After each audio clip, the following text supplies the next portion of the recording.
Welcome to Love and Leadership, the podcast that helps you lead with both your head and your heart, plus a bit of humor. I'm Kristen Brunn-Sharkey, a leadership coach and facilitator. And I'm Mike Sharkey, a senior living and hospitality executive. We're a couple of leadership nerds who also happen to be a couple. Join us each week as we share our unfiltered opinions, break down influential books, and interview inspiring guests. Whether you're a seasoned executive or a rising star, we're here to help you level up your leadership game and amplify your impact.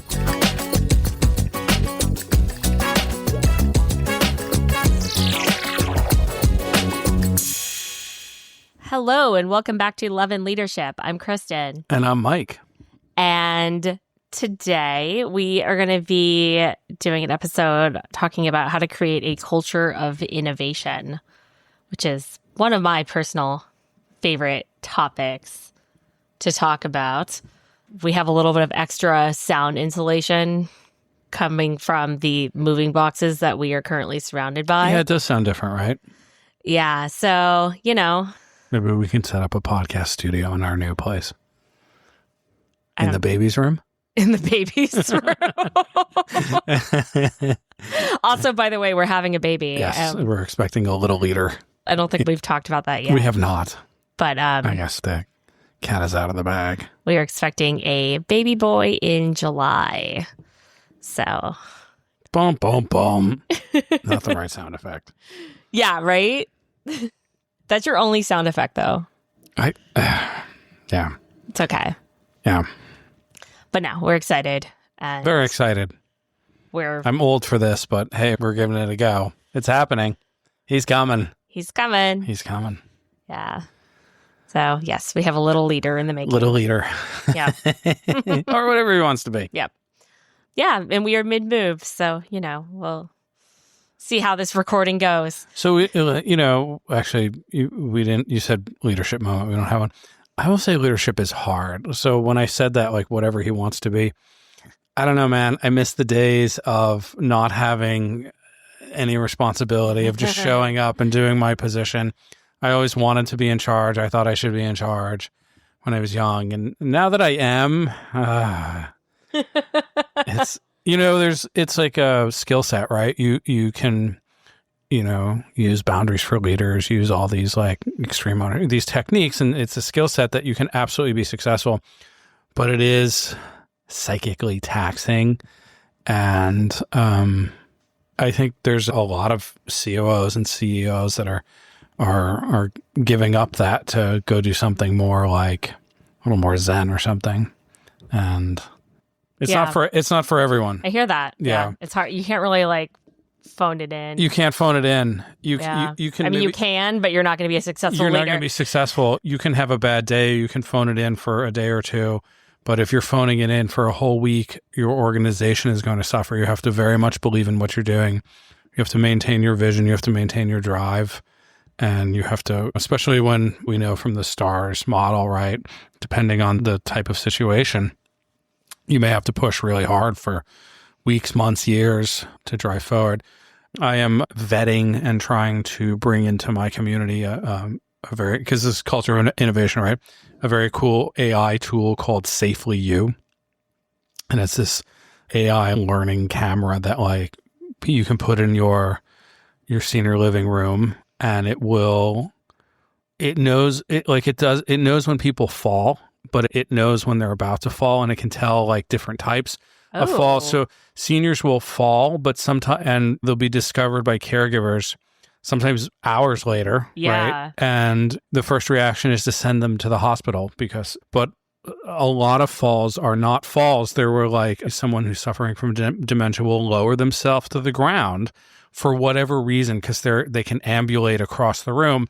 What they'll find is like 92% of falls or something aren't really falls. It's like a senior was like trying to get the candy that was in a bowl across the room at 3 a.m. And this technology, it's this super forward-moving AI technology that reduces like, I'm going to give them a commercial. Hey, guys. They're not sponsoring us. No, they're not. Yeah. But I'll tell you why. They reduce like hospital visits by 92%. They will elongate a senior stay in assisted living by like 120 days. over. Yeah. So all this really positive benefit to the resident to improve their life and quality of health and the services we can provide them. But we're talking to the rep who's going to come present to our board of directors. And I was like, so my board of directors meeting is like 4 to 6 p.m. and he's on the East Coast. And I was like, oh, that's 7 o'clock. That's kind of late for you. He's like, I work 24/7. Oh. He's like, you can call me anytime. And they're still like in startup a little bit. I mean, they have a lot of funding, hundreds and hundreds of millions of dollars of funding. I'm sure, yeah. And they're not in the beginning state, but he very much was like, we are in this.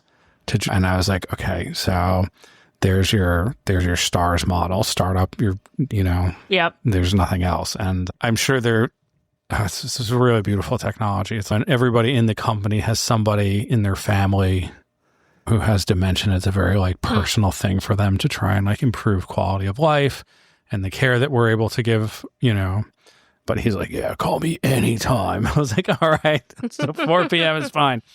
So that's cool though. Yeah. It's amazing technology. They actually, I digress, but that's what I do.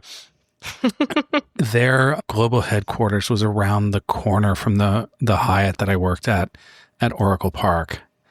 And back in like late 21, they were the first company that started traveling as a group again. And we started getting calls like, hey, we need a block of rooms. We need a group. And we hadn't had group since COVID started. Group makes up a huge component of revenue, and Safely You started traveling, and I did a bunch of blocks for them, and they were super professional and super easy to work with. And then flash forward like 2.5 years, and I'm at my ED convention, and they're like introducing and now I'm in a different industry. They're introducing Safely You, and I'm like, why do I know that name? Huh. Why do I know that name?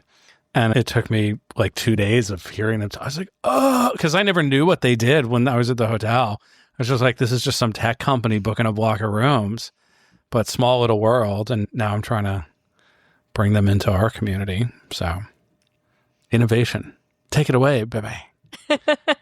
That's it. I'm done. I know nothing else about innovation. Well, I don't think that's true, but we're going to talk all about it. So kicking off with what is a culture of innovation? What does that mean?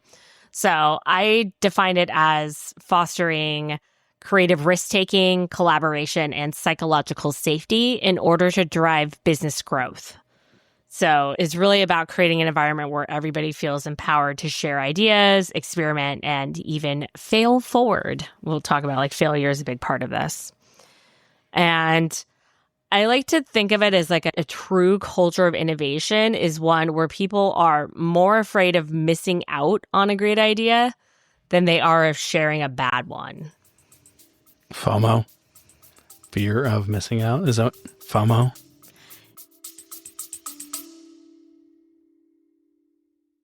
Hey there. You know how easy it is to get caught up in the day-to-day grind of leadership? Putting out fires, dealing with endless emails, back-to-back meetings. Before you know it, you've lost sight of the bigger picture. If you're feeling overwhelmed or disconnected from your leadership purpose, I've got something for you. And it's completely free. It's a 5-day leadership reset challenge I've put together. Each day, you'll spend just 10 to 15 minutes on a quick exercise. We'll help you get clear on your vision again, boost your confidence, improve how you communicate, and more.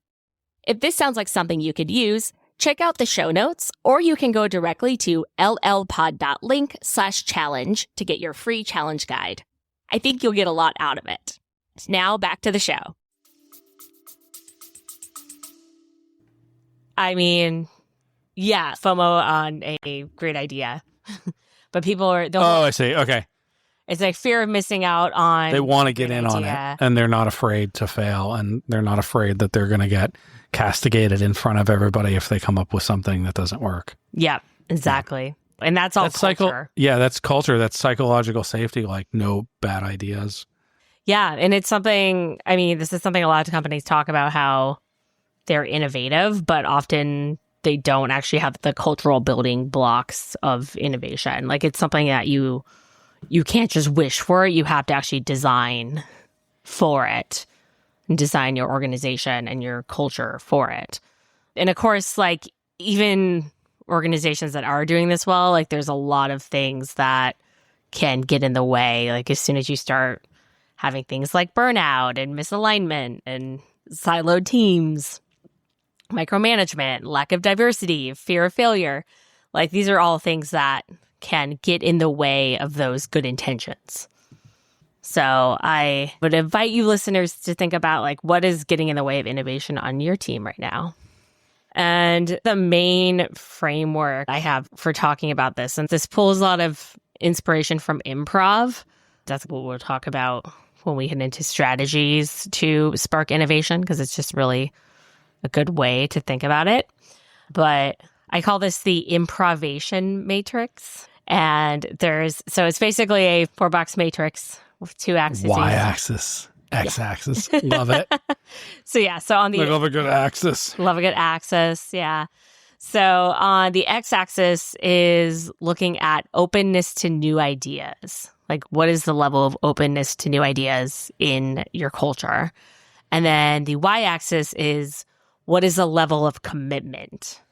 Yeah, I was thinking about that when you said what's getting in the way of innovation. I think a lot of it is people don't own the vision or they're not. I mean, my world is different than the tech world, but it's like, you know, they're just coming and clocking in and clocking out and, you know, they're not bringing their creativity to work and it's not rewarded or nobody's interested in that.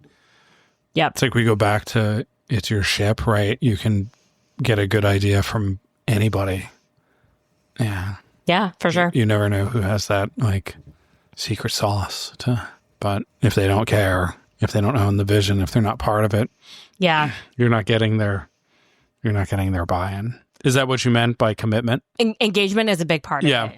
Yeah. Also like willingness to execute on something is a big part of this as well. So just to explain this further, so there's 4 quadrants, right?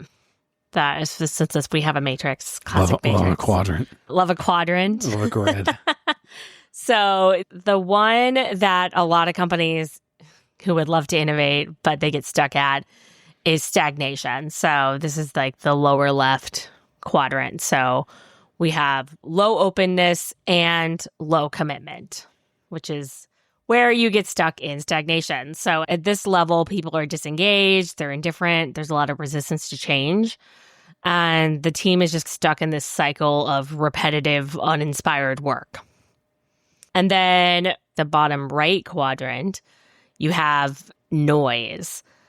And noise is there's a high openness to new ideas, but low commitment. So what this looks like is because you have that lack of commitment, there's zero follow through. Often people know something needs to change, but they're not really sure how to make it happen or how to actually stick with one thing to execute it. So there's a lot of ideas, no shortage of ideas. But without dedicated effort and focus, those ideas just remain as scattered thoughts rather than actionable plans. And then on the opposite side, we have rigidity. Good word. Rigidity. Rigidity, which is low openness to new ideas and high commitment. So exactly the opposite, right? People are diligent, they're focused, they're highly productive, but I already knew this is the way we've always done it. Oh yeah, you saw that coming. Yes. I didn't even need to see her. I knew it was coming. Yeah.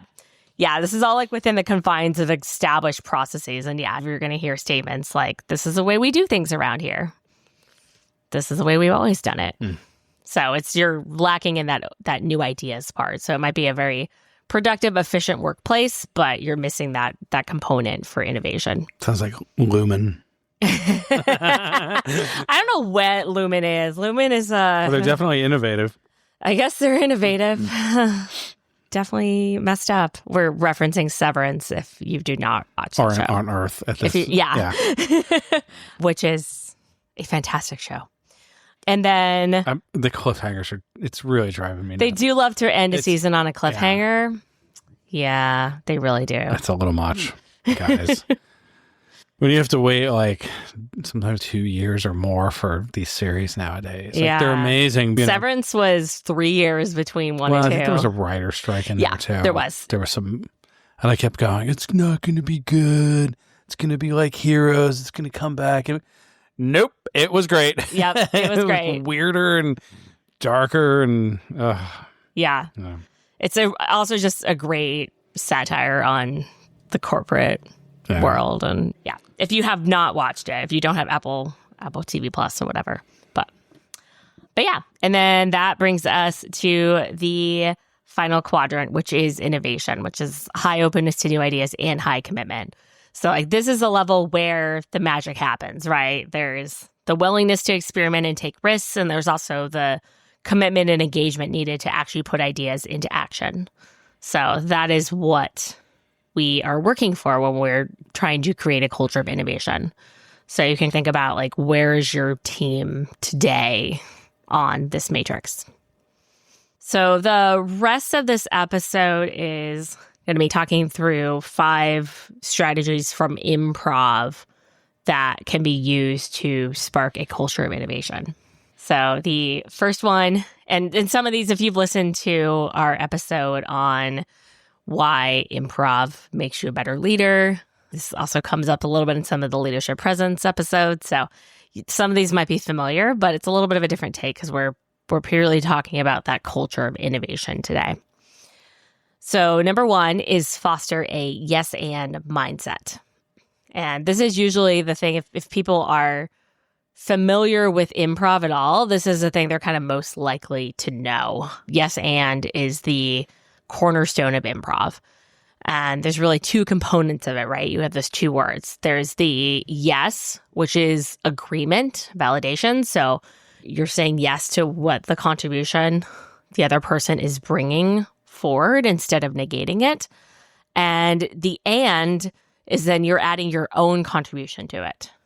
And it's a beautiful thing when this happens.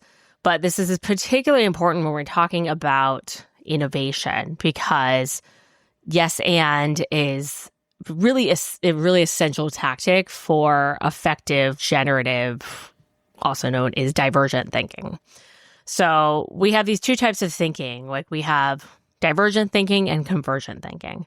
Divergent thinking is the generative form of thinking where you're coming up with new ideas. Convergent thinking is when you're actually doing like the analysis and narrowing down those ideas to a single solution. And what tends to happen with a lot of companies is there's not enough time given to that divergent thinking part. And what happens is you just spend a little bit of time on it, and then you go straight into the conversion. And often you try to do these at the same time. And the key is that you really need to create a separate space for divergent thinking to happen. And I love this study by Paul Nutt. This, I think, we originally talked about in the Coaching Habit. But he did a study of 160 different business decisions, and he found that the vast majority were binary. So they were only looking at 2 options. And the decisions that looked at more than 2 options actually cut the failure rate in half. Yeah, I think about that every day now. Yeah, right? Third option. Yep. Yeah, because companies will just stop, not really spend the time to do that generative divergent thinking. Or political parties. Oh, yeah. I'm listening to another podcast, History That Doesn't Suck. It's actually a great podcast. And he goes back, he starts at like the forming of the nation. So it's interesting to go back and it's interesting to hear history redone by somebody who is not just, reading off a textbook that your state mandated or something like that, but really delves into the leverage points of the day. And, the difference between the Federalists and the Republicans of the day and what they believed and why and how we got that and the actual formation of political parties in the beginning. So, yeah. Third one would be great. Third one would be great. Third option. Yeah, yes. Third option. Yes. Yeah. Yeah, no, it is super interesting. Mm-hmm. So how this relates is yes and is a really powerful tool to spend more time in that divergent thinking process where you're coming up with new ideas and building on them and really giving them a chance to breathe before you start dissecting them, because that's the fastest way to kill creativity is to shut down the brainstorm, right? So just some best practices when you're thinking about using yes and. So the first is commit to the language. So you'll notice we're not saying yes, but. Yeah, I was thinking about that. Like, in my world, I think there's a lot of yes, but. In every world, there's a lot of yes, but. Oh my God. Yeah. It's like, I'm going to acknowledge what you say, but then I'm going to take it in a completely different direction because I think I'm right. And you hear it coming, right? Like you can tell when when it's not a real, genuine yes. Yeah. Yeah. Yeah. So that's, both of those components are important. And even better is to be specific with your yes. So things like, oh, I like that because it really reflects the needs of our users or whatever. Like coming up with specifically what you like about it. And then follow through on the and be clear about how it relates to the first idea. So you're not just using the and to like squeeze in your own totally unrelated agenda item. For sure. It actually is a true process, a collaborative building process. And also, like, finally, just giving permission to your team to dive deeper when something stimulates interest. So recognize when there's like that, you can feel it in the energy of the room where people are like, huh, that's an interesting idea. So you can take a pause and say, like, let's riff off of this for a minute and really let it happen. So number 2 is embrace failure openly. And this is where we've talked about failure somewhat on this podcast, but it's so important, especially when you're talking about innovation and creativity. Team members need to feel safe enough to express their ideas and talk about their learnings for creativity to actually happen. And like remembering we're talking about like the sign of a culture of innovation is a place where people are more afraid of missing out on good ideas than of raising potentially bad ones. That is what we're aiming for. So in order for that to work, you need to destigmatize and even celebrate failure for it to become something that's not preventing people from contributing. Limeade flavored Oreos. Okay, we're going to get there. I'm reading ahead. Our listeners can't read ahead. I can't ignore that. Limeade flavored Oreos. So we're not there yet. Oh my God. What is that? We're so close. And this is one thing that improv is so good for. Like in my level 1 improv classes, we actually would celebrate mistakes. Like anytime somebody made a mistake in an exercise, we would like applaud. And at first it was really jarring for me as a recovering perfectionist, but it's really cool. And it really just reframes the way you think about it. And in improv, failure is truly a gift, right? Like mistakes are gifts because that's when some of the best teamwork comes out of somebody making a mistake, right? So it's really that reframing. I've seen your troupe just run with stuff. Oh, yeah. Yeah, it's the funniest stuff. It's so funny. Alex is really good at that. Yeah, oh, yeah. She's really good at that. She's very, okay. Yeah, it creates great improv. Keep going, yeah. Yep. So it all comes about like how you're looking at it, right? And what Mike was reading ahead on. Oh, my God.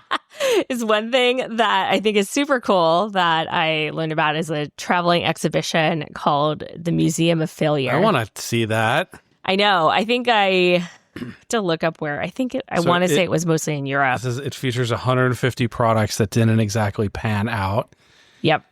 Including new Coke, Bic for her pens. Oh my gosh. Okay. So I just looked at their website because I haven't looked at it in a while, but apparently they're up to 200 items and the latest addition is a Cybertruck. Okay. You know what? I got to be honest. I like cubism and I know you like how they look. I don't hate how they look. I don't hate how they look. Yeah. But yeah, so I guess in 2004, they were in Budapest was the last one. And then they were in Limeade flavored Oreos. But yeah, some of the examples of products. Colgate flavored lasagna. No, Colgate branded lasagna. Colgate branded lasagna. What the? One. Yeah. Bic for her pens. Well, I could see that. Like they were making razors and they're like, well, she wants her own pen. New Coke was a disaster. New Coke is a classic like marketing failure. That was probably story. before your time, though, was it? Were you? Yeah, around but for like New that Coke? was every case study in like every marketing class I ever took. Oh my god! Yeah, that makes sense. Yeah, it's a classic example. Yeah, there's some really fun ones in there. You can go on their website and search for it. I'll link to it. Can we? It's the limeade flavored Oreos. What? Okay. So, okay. I mean, there are some things there's some citrus that tastes good with chocolate. Orange is particularly good, but lime is not one of them. Like, I love orange and chocolate. And about the cream, there's definitely a way you could maybe do that. Limeade. What the? Okay. Yeah, there's some really fun ones. I recommend looking at their website. There's some fun ones. But I can never spell museum right. It is the weirdest word. It's kind of a weird word. But yeah, there's some great ones in there. Highly recommend checking it out. I'll link to it in the show notes. Their first thing says innovation needs failure. Yeah. All progress is built on learning from past failures and mistakes. The museum provides a unique insight into the tricky business of innovation. Yeah. No, I love it. I love everything it stands for. And part of the point, too, is that like most of the companies they feature actually still exist. And many of them are thriving, but they fail sometimes, too. So failure is not necessarily the end. Medical mishaps. So now Mike's going to spend the rest of this podcast episode. I'm going to spend the rest of the week. Well, I'm glad I'm giving you some entertainment. Home lobotomy tool? What?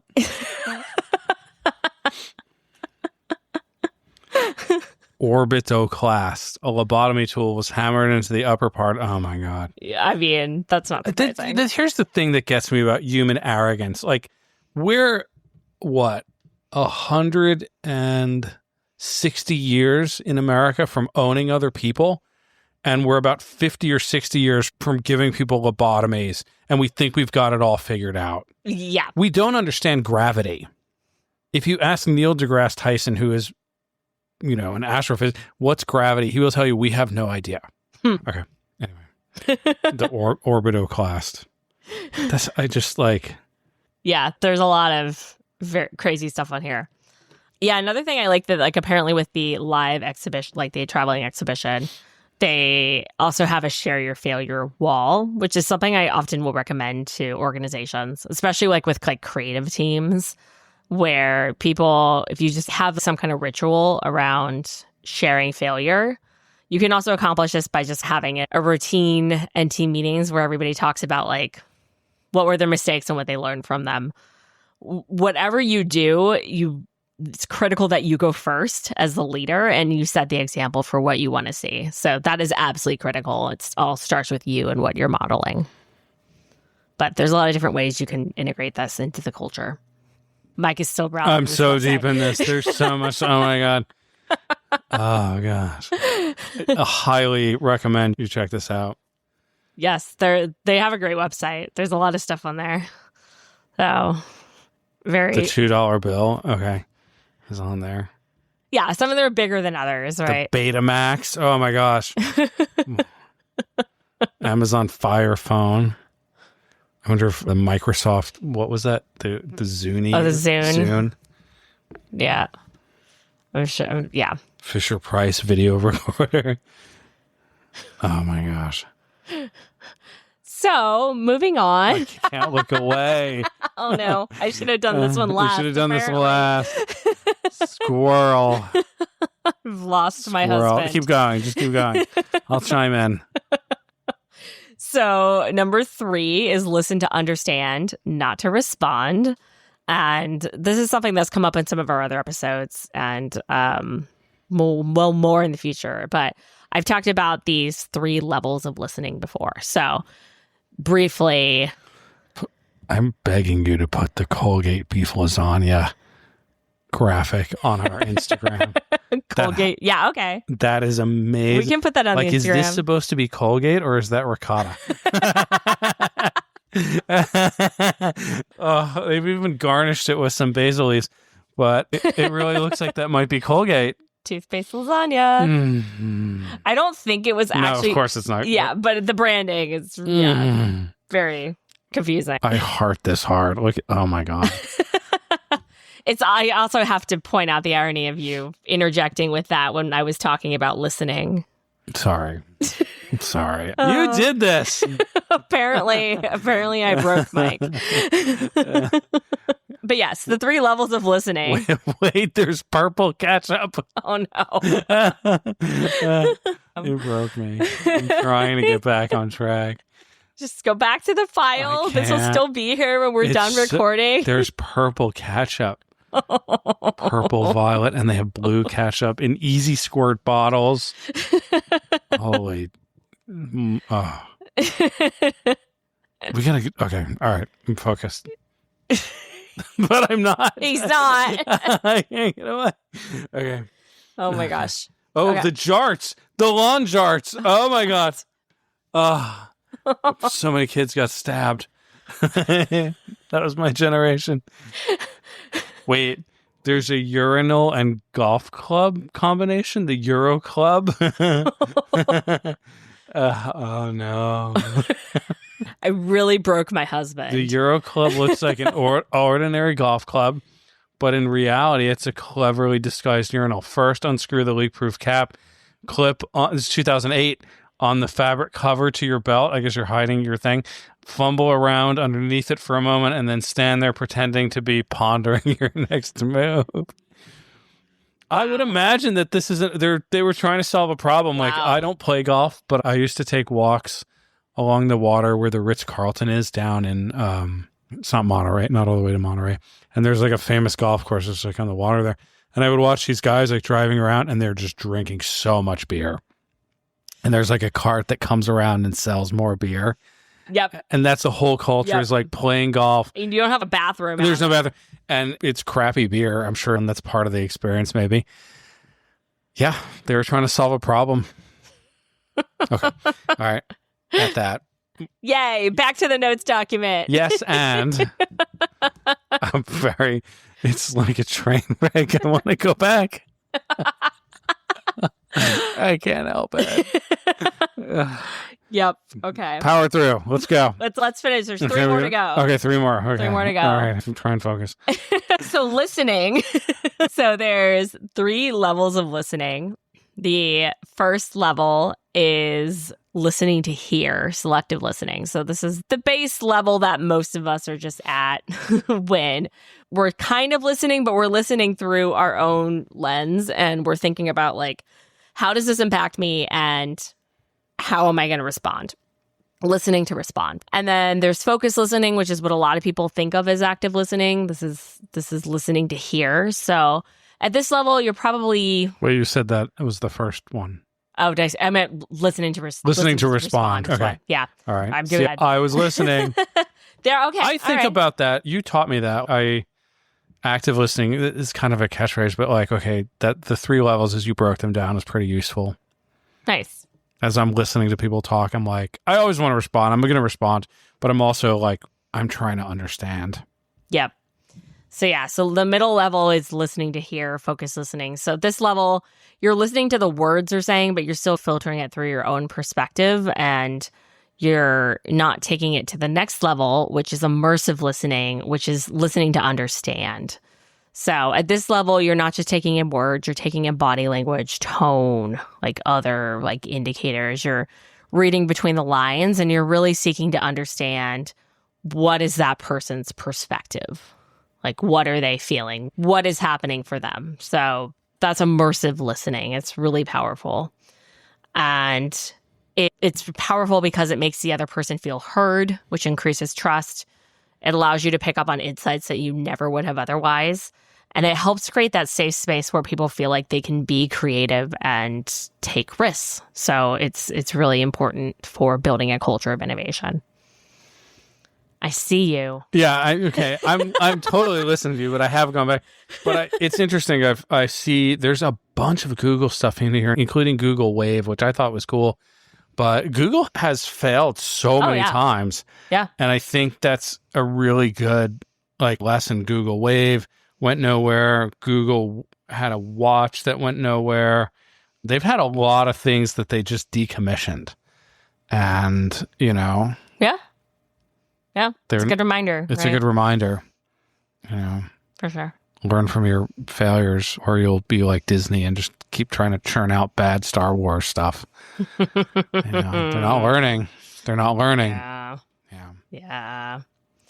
So that brings us to number 4, which is always make your teammate look good. Mm-hmm. This is another kind of fundamental improv rule, and it's also really powerful in a team setting. Because the idea here is simple, right? If everybody on the team is focused on supporting each other, then the entire team performs better. And when you adopt this mindset as a team, people feel more confident sharing ideas because they know their team has their back. It's like the NBA in the 80s. There was a lot of passing. I don't think they pass anymore. Everybody's shooting. Well, it's funny. Like the example I have is NBA. Really? So you really just, I read your mind. We're just tuned in. I'm tuned in. I actually not from the 80s. I did not read ahead. I guess I was listening to understand. Wow. But I do remember like in the 80s, like Larry Bird, all these dudes like had these amazing like behind the back passes. Like it was like a little ballet, and now it's like got to get the highlight for yourself. Well, the example I used for this, and this is with the caveat that I'm not really a diehard sports fan overall. Like I follow USC football, unfortunately, and at the moment, and that's pretty much it. But my dad was like probably the biggest Golden State Warriors fan that ever existed. And I'm from the Bay Area, so, if I have an NBA team, it's definitely the Golden State Warriors. And they're also a really good example for this. So by the 2014 to 2015 season, they had gone 40 years since winning a championship. So there was a lot of hunger there, and they had a ton of star power. Like they could have just focused entirely on Steph Curry and Klay Thompson and called it. They're that talented. But their coach, Steve Kerr, took a different approach, and the culture of the team was all about how they played together. And it became this thing that making the extra pass was the norm. And as you noted, this is something that is not very common in like modern basketball, right? Like it's much more about the stars and modern NBAs. But so this was something that stood out. So like the goal being not just to score, but to get the best shot possible for the team, whoever it ended up being. And they celebrated each other's successes on the court, whether it was a great assist, a defensive stop, or a very essential three-pointer. And their marketing slogan was strength in numbers. And strength and honor. Strength and honor. It was also like the rallying cry for that season and beyond, because it actually represented the way that they played. And the Warriors went on to win in 2015, and then again in 2017, 2018, and 2022. So I think we can all learn from them. So finally, that brings us to number 5, which is cultivate a sense of play. And when we talk about play in the workplace, it usually brings up images of people playing like foosball and ping pong instead of working like in a classic tech startup, like straight out of HBO's Silicon Valley, right? But first couple of seasons got really good. They were hard to watch because they were so true. It looked very true. Yeah. It looked very true. Yeah, it was like funny, like painfully funny because it was true. Yeah. But middle out compression. Oh my God. But yeah, play is not really just about having fun. It's about creating an environment where people feel free to experiment, to explore, take creative risks without a fear of judgment. And when you think about it, when we were kids, play was how we learned. Like it was how we explored the world, tested boundaries, and came up with completely new ways of doing things. So in a work environment, bringing that sense of play back can spark creativity, innovation in ways that just traditional brainstorming sessions and meetings cannot. And there are a lot of like proven benefits of play for adults. So it reduces stress, it improves cognitive function, increases energy, prompts more creativity and better problem solving, and it leads to better teamwork. So this is also backed by research. So there are a lot of things you can do to implement this. You can start meetings was just like a quick, fun exercise to get everybody thinking creatively. That was a creative word. I can talk, right? And improv exercises are especially good for this, I will say. But you can do a lot of different things. You can also do things like creating a ritual of play days where the only rule is to just explore new ideas without worrying about deliverables or outcomes.